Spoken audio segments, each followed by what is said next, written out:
Good morning, commissioners. Good morning, Annie.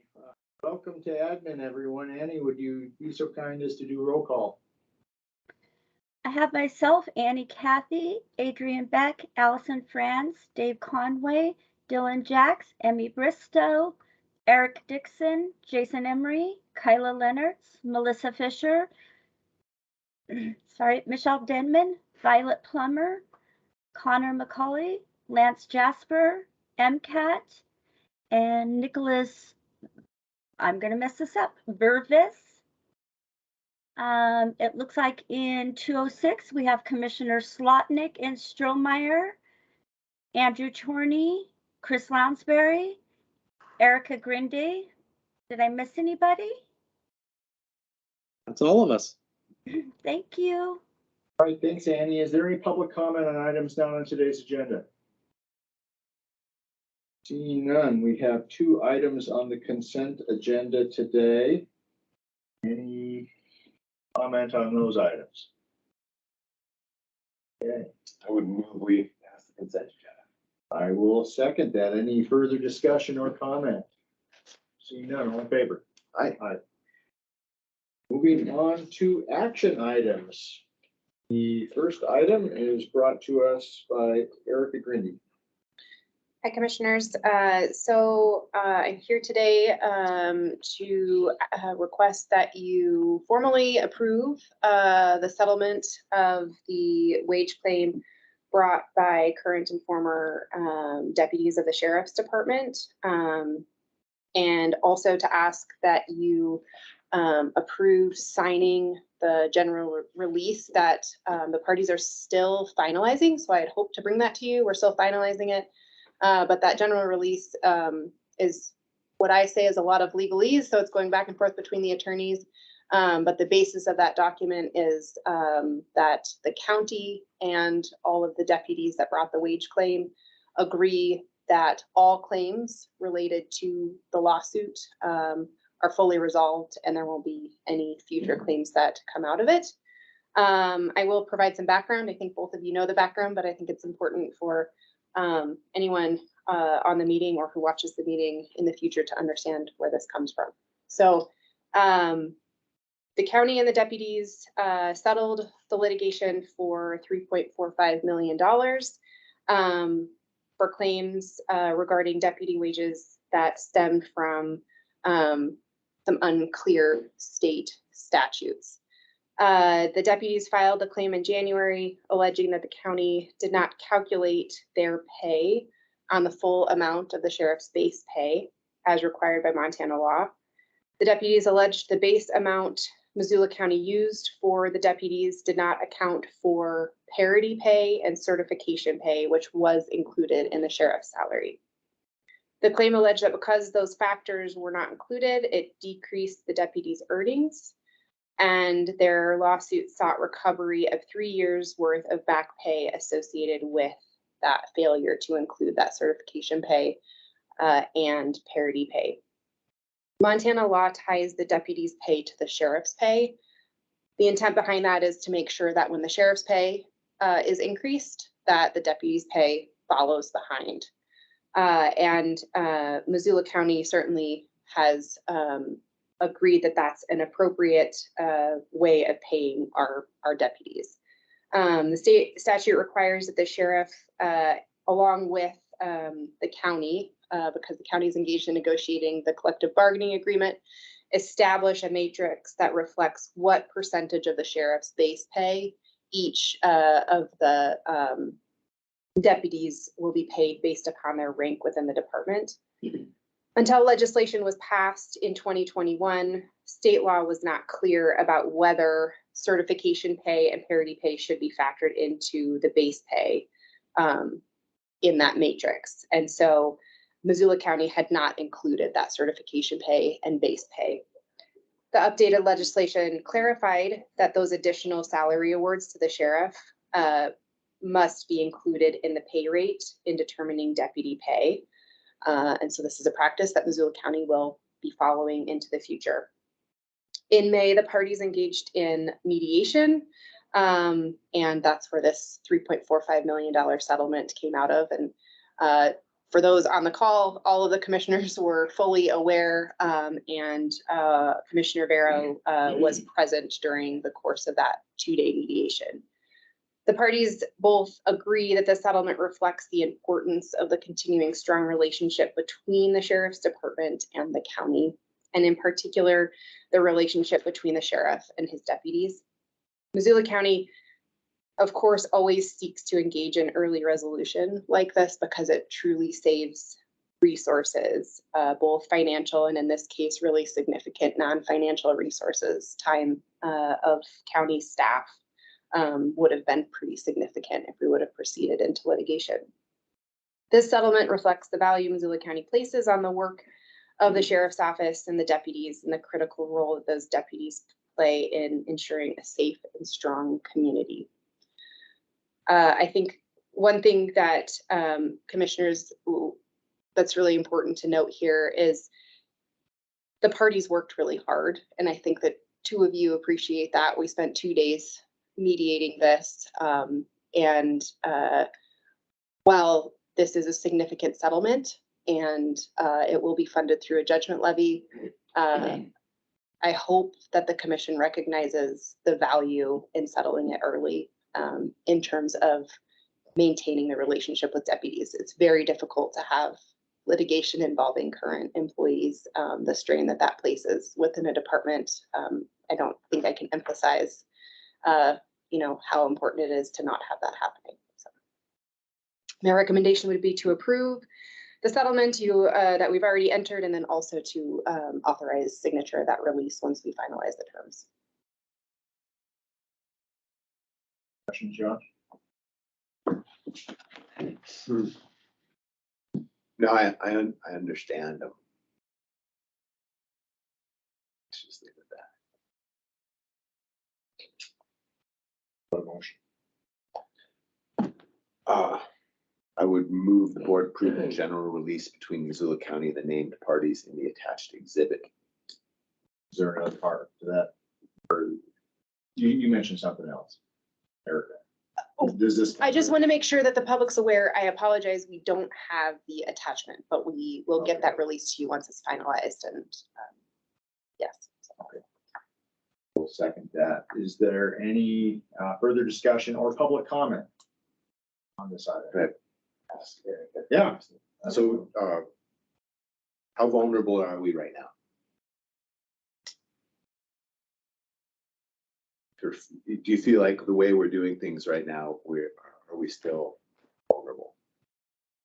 Today, related to this claim, no, this litigation settles all wage claims related to this through June 30th.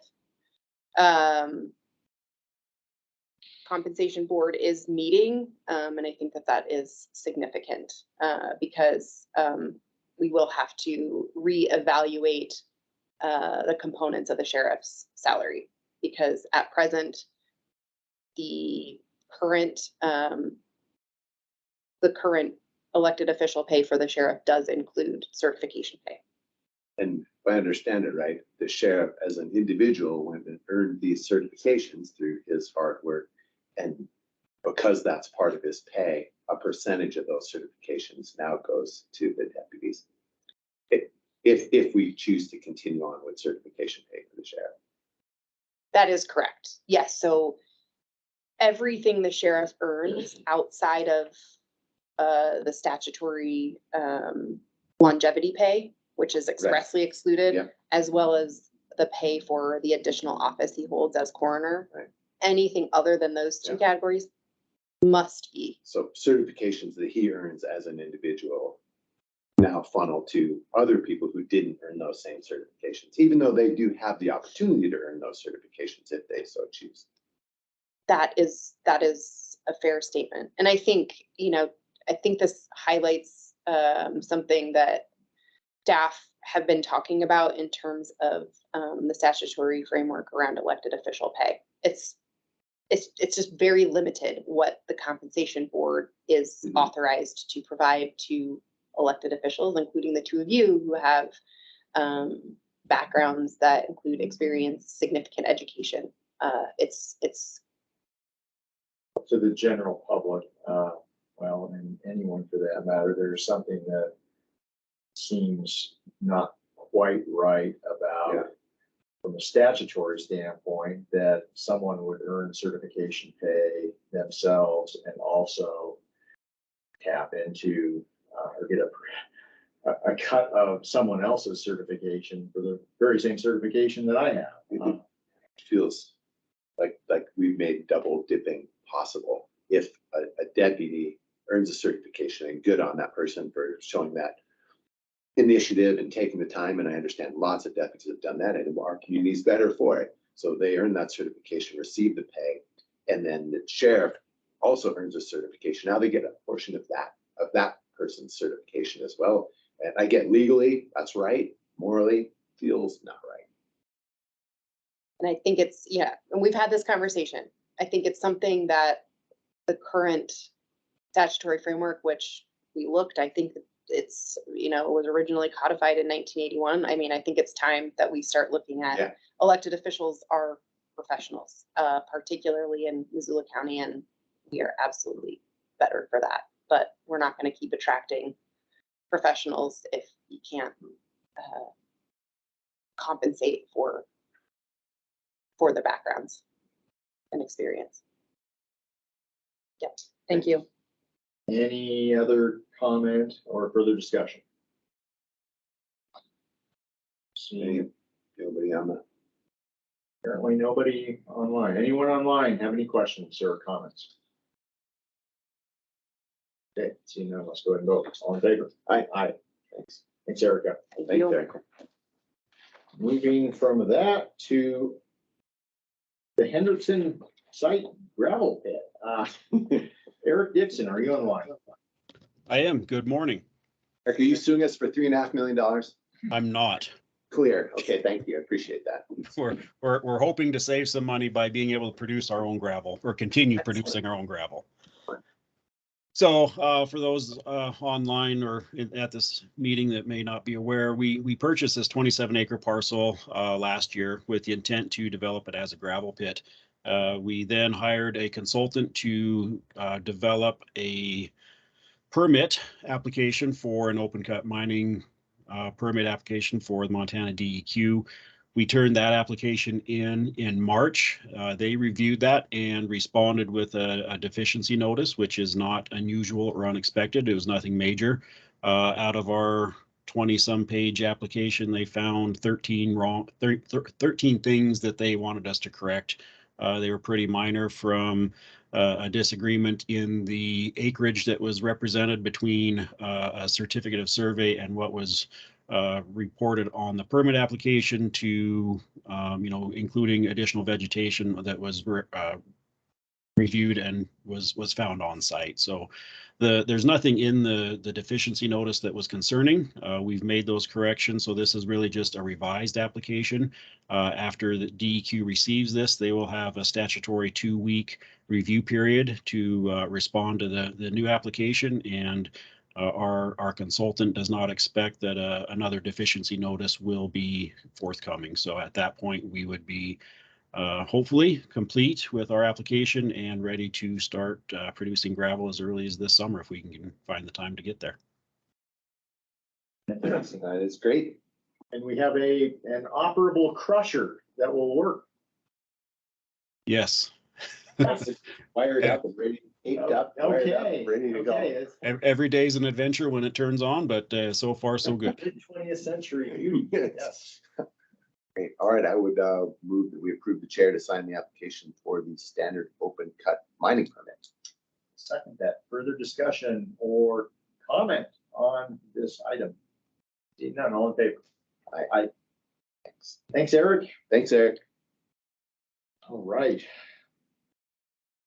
In the spirit of subject matter whiplash, we have moved to a flood proclamation. My new favorite phrase. Adrian. Good morning, Commissioners. So while we've had kind of a unremarkable flood season thus far, it does look like in the coming days and probably early next week, we could tip into flood on both the Clark Fork and the Bitterroot Rivers. And so what we have before you today is an emergency proclamation as kind of a pro forma, kind of pre-action to enable us to act if necessary, if those conditions were to worsen rapidly. Conditions that we're keeping an eye on, obviously, are when the river leaves its bank, if we have any road washouts, any evacuations that might be necessary. We've already done the kind of due diligence of putting together some information, going door to door in some of those impacted areas. As well, we've had sand and sandbags available for the public for the last month, and so we'll continue to keep an eye on that. Great. No, I'm glad we're having a modest flooding year. I would, the board approve an emergency proclamation for flooding in 2020. Second that. Any further discussion? Public comment? Folks in room 206 or online? Members of the media, does this pique your interest? Okay. Journalism. Silence. All in favor? Aye. Aye. It's a good thing that we got after the garbage removal a couple of weeks ago. Yeah. We would have been screwed otherwise, so. All right, thanks, Adrian. Thanks, Thank Adrian. you. Is there anyone from PHC on the line to talk about this letter supporting childcare grant? No, it's me. Oh, No, we're nobody happy to have you. yeah, I think it's just me. Yeah. Okay. I am the proxy. So commissioners, as you are aware, partnership is exploring a pilot project, opening a small childcare facility for PHC and county staff. And similar to the grant application that United Way had you do a letter of support for, they are applying to the same innovation fund for a grant, obviously in a smaller dollar amount than United Way, as this is a small pilot program. To start off with, they have secured space for the pilot in what used to be CTA Architects, which is directly to the north, slightly east of their facility. So it'll be approximately located. They're looking at serving, I think, between 15 and 20 to 25 kiddos in that range as kind of a pilot. So Is the money for rehab of the space? partially to cover the space, and then partially to cover some of the costs for the licensing and other activities to establish the. I think the idea was that the children will have a great view of the passenger train. That's what. They will have a very good view of the trains. So There's is no doubt. PHC going to manage this and hire someone to do the daycare as opposed to Yes. here's the space and lease it out to a provider? Yes, they did actually explore contracting or subcontracting with a provider, and were not Yeah. able to secure a provider who felt like they had the capacity to open another space. Yeah, And that's so they are looking at staffing it through a way to recruitment. be innovative. PHC, as usual, they are innovative. Okay, So that's what they are Good seeking stuff. your support for. that will We be can support that. coming around for signature. Yes, it should be coming Okay. around for signature for you all. Anything else that we need to discuss today? Not that I am aware of. Working on the budget, I'm assuming? Okay. Andrew is working on the budget. Okay. I can attest to that. Okay, He keeps making me go to budget meetings, so I can attest to the fact that he is working on the budget. okay. All right. Thanks, everyone. Have a good day. Thank you.